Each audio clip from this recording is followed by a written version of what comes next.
درود په جانان وایا دی کیلو یا فل الله الرحمن الرحیم. قدرمندو کتونکو د پښتونخوا پستور کې ماته ویل کېږي ستاسو ملګری صابر جان.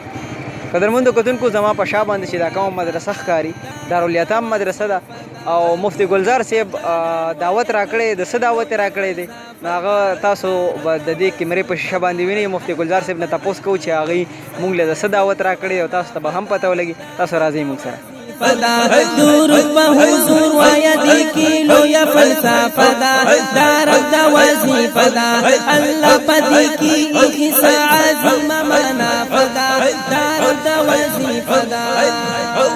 قدرمندو کتونکو مفتی ګلزار صاحب سره ولاړ یم او هغوی ته به ستړي مشي هرکلی وایي. السلام علیکم.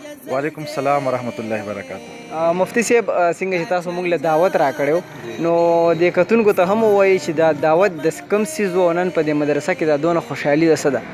نن خو الحمدلله مونږ پیله خو د افطاري چې کوم دی هغې پروګرام کړی دی ملګرو ته څه نوجوانان دي ماشاءالله الله د هغې دنیا او آخرت ښایسته کړي.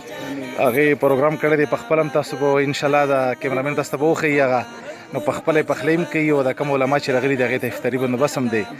او دویم پروګرام چې کوم دی زموږ د شپې هغه په تراویح کې ختم قرآن دی.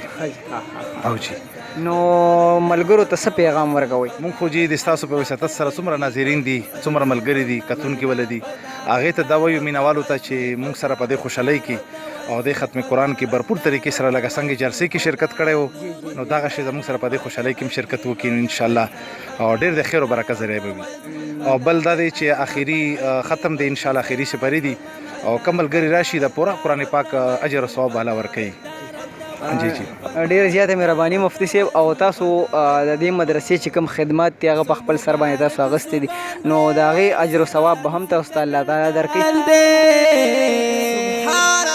سبا بیگا جاری